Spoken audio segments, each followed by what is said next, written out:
안녕하십니까. 아쉽다 TV 아빠도 쉽지 않았다 작가 이철재입니다.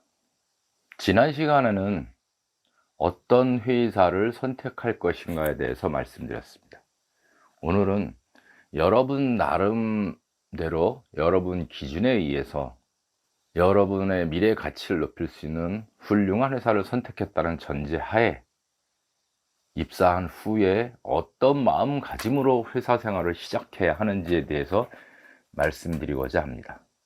사실은 그것보다 먼저 여러분들이 선택한 좋은 회사에 취직하려면 어떻게 해야 되는지 그런 부분에 대해서 말씀을 드리고 싶습니다만, 그러한 부분은 면접 보는 방법, 그 다음에 그 회사에 대해서 공부하는 것, 여러 가지 자료나 SNS 자료 등에 보면 많기 때문에 생략하기로 하고, 기회가 있으면 그때 말씀드리기로 하고, 오늘은 여러분들이 입사했다는 전제하에, 여러분들의 입사를 진심으로 축하드립니다.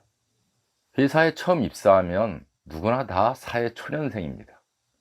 우리가 옛 기억을 떠올려 보면 초등학교 6학년 때는 자신이 엄청 어른인 것 같고 모든 것을 알아서 다 잘하는 것 같은데, 중학교에 진학하게 되면 선배들한테 어린아이 취급을 받습니다.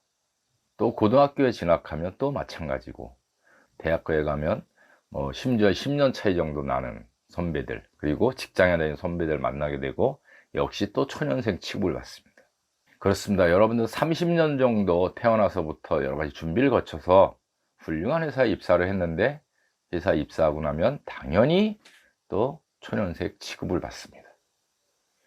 그러한 새로 시작하는 기분으로, 즉 다시 말해서 100m 달리기 출발선상에 있거나 마라톤의 출발선상에 선 자세가 필요한 것이 신입사원 되었을 때에 필요한 자세입니다. 물론 100m 달리기들을 하던 마라톤 경주를 하던 끝까지 완주하는 사람이 있는가 하면 메달을 걸고 좋은 성과를 내는 사람이 있고, 또 중간에 포기하는 사람도 있습니다. 자, 출발선상에서 여러분들은 첫 번째 가져야 할 마음 자세는 경주, 즉 회사 생활 동안에 여러분들의 목표를 정하는 것입니다. 첫 시간인가 두 번째 시간에 성공에 대해서 이야기를 하면서 지금 당장 목표를 세우시고 구체적인 목표를 세워서 실행할 수 있도록 하라고 말씀드린 적이 있습니다. 네, 그렇습니다.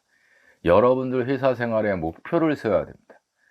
마라톤을 완주, 즉 회사 생활을 하면서 직장 생활하면서 정년까지 할 것이냐, 두 번째는 정년까지 하되 완주를 하되 메달을 딸 것이냐, 세 번째는 나는 어떤 일정 기간 동안에 시간을 정해서 혹은 목표를 정해서 필요한 만큼의 돈을 모은다든가 경험을 쌓아서 다른 곳으로 전환을 한다거나, 즉 직장을 바꾼다거나 혹은 창업을 한다거나 해서 셋 중에 하나의 목표를 반드시 정해야 됩니다.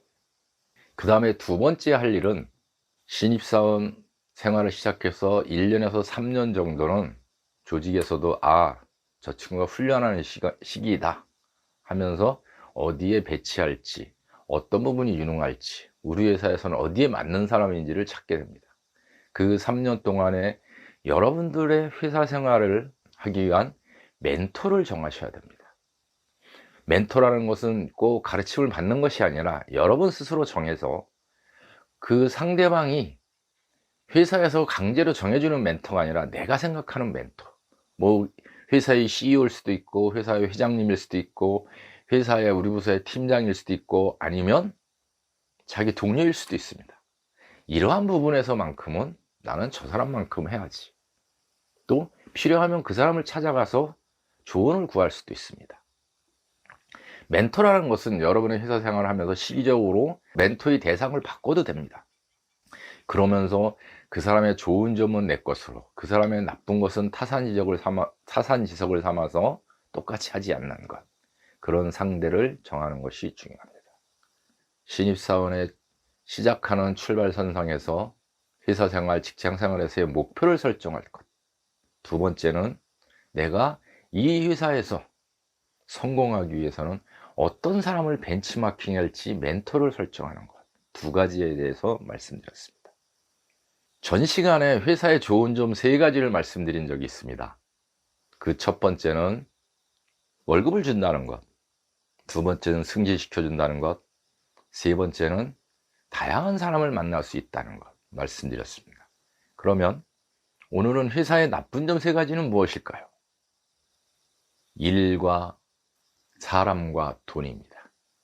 회사는 여러분들이 원하는 만큼의 돈을 결코 주지 않습니다. 120의 일을 시키고 80 정도만 해도 속으로 저 녀석 일 잘하네. 그러면 여러분은 어떻게 해야 되겠습니까?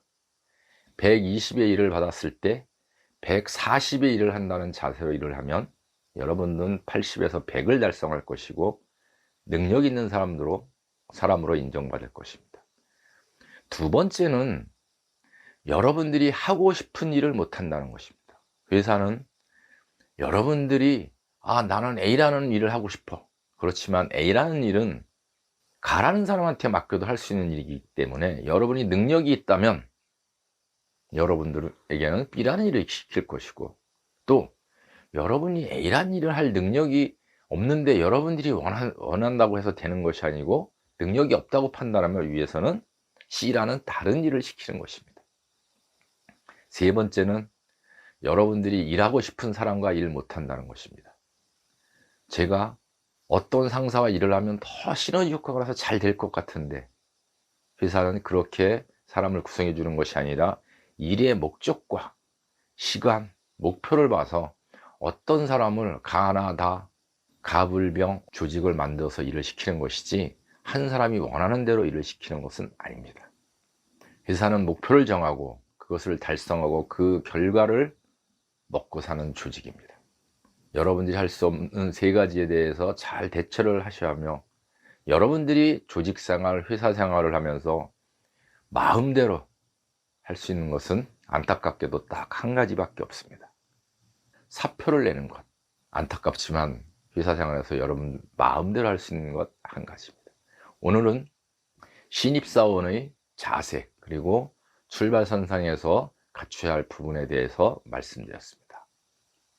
구독과 좋아요를 누르신 분께 축복과 행운이 함께 하시기를 바랍니다. 감사합니다.